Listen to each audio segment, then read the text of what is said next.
Sexe au conseil. Alors, on va parler des toutes premières fois, et c'est peut-être une manière dans le couple de faire une petite interview et qui permet comme ça de communiquer sur la question de la sexualité. Alors, il faut être en couple sans être trop jaloux, parce que la première fois, c'est peut-être pas avec votre partenaire, mais sinon, il faut poser des questions plus ou moins indiscrètes suivant votre capacité à parler librement ou pas de sexualité. Alors moi, j'ai essayé de faire des questions pas trop indiscrètes pour que tout le monde puisse éventuellement les utiliser. Par exemple, quel est votre premier émoi sexuel en ayant regardé un film ? Ça, on peut poser la question sans que ça pose un conflit de jalousie énorme. Après, ça peut être aussi premier émoi sexuel littéraire.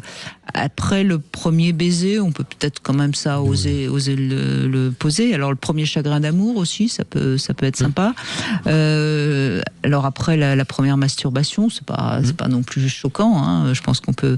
Et puis après la première fois, ça fait partie quand même des questions qu'on peut poser à l'autre, il me semble, la première fois qu'on a fait l'amour, sachant bien que la première fois, c'est pas forcément avec pénétration, il faut se mettre au goût du jour quand même.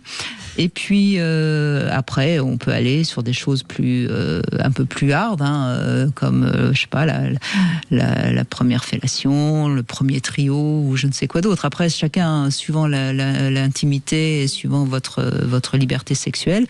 Mais je trouve que ça peut être sympa parce que ça permet de parler un peu de sexualité en couple avec une sorte de comment dirais-je, de guidage qui fait qu'on parle vraiment de sexualité, parce que les couples ont beaucoup de mal à communiquer sur ce sujet. Alors, est-ce que quand on a une intelligence émotionnelle, on parle mieux de sexualité ? J'imagine que oui. Oui, on arrive plus facilement à creuser la roche et plus profondément. La communication est aussi plus naturelle, et quand on est avec quelqu'un, quelque part, on achète, entre guillemets, aussi affectivement son passé. Donc elle est le résultat à un instant T de plein de souvenirs, de plein d'expérimentations. Donc il faut aussi l'accepter. On est des êtres évolutifs, organiques. On a eu un passé, on aura un futur. Donc faut juste l'accepter. Mais c'est la première des choses. C'est toujours l'acceptation émotionnelle. Qu'est-ce que je fais quand l'autre me raconte quelque chose qui va me mettre en situation de gênance, ou qui va me tendre parce que je me dis tiens. Mais il faut ressentir que ça nous fait souffrir. Tout à fait. Et à ce moment-là, on peut communiquer sur son émotion. Et sans accuser l'autre. Ça, c'est vraiment la clé. C'est tous les résultats de recherche convergent vers ça. Quand on ressent de la jalousie par rapport à un récit, bien sûr. Oui. Voilà, on n'accuse pas l'autre. Ce like que tu as fait par rapport à cette Instagrammeuse là sur le digital, ça m'a mis en position d'insécurité. Ça vaut plus que. Mais pourquoi tu as systématiquement liké cette personne, etc. Et où là, on accuse.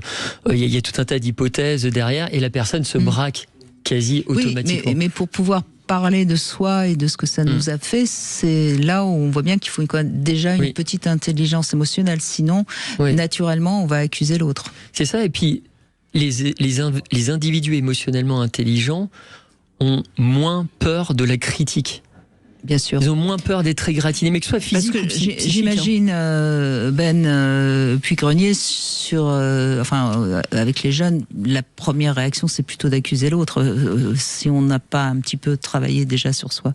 Alors, il y a beaucoup de sujets avec les jeunes. Déjà, aujourd'hui, il y a une sexualité qui est moins taboue qu'il y a 40 ans. Donc, il y a plus de facilité aujourd'hui à parler de la sexualité, à s'ouvrir de ses préférences, de ses intérêts. Nous, il y a quelque chose d'assez fascinant qu'on a vu depuis 1 an. On a une augmentation du nombre de jeunes qui s'identifient comme non-binaires sur Tinder. Et donc, ça nous permet de comprendre plein de choses, il y a une ouverture des identités de genre, des orientations sexuelles. Et donc, ça lève aussi plein de barrières de communication. Et donc, ce que vous racontiez sur les premières fois, moi, je trouve ça hyper fascinant, parce que c'est des conversations à avoir à un premier date qui montrent à quel point vous voulez vous engager avec la personne, à être transparent dès le début. Et plus vous ouvrez, plus ça provoque un système de confiance chez l'autre. Et je pense que ça, c'est une jolie chose chez les jeunes aujourd'hui, d'avoir un sentiment d'ouverture qui était, même moi je l'ai vu il y a 10 ans, c'était pas la même chose, quoi. On s'ouvrait moins. Donc on avance quand même, Bon.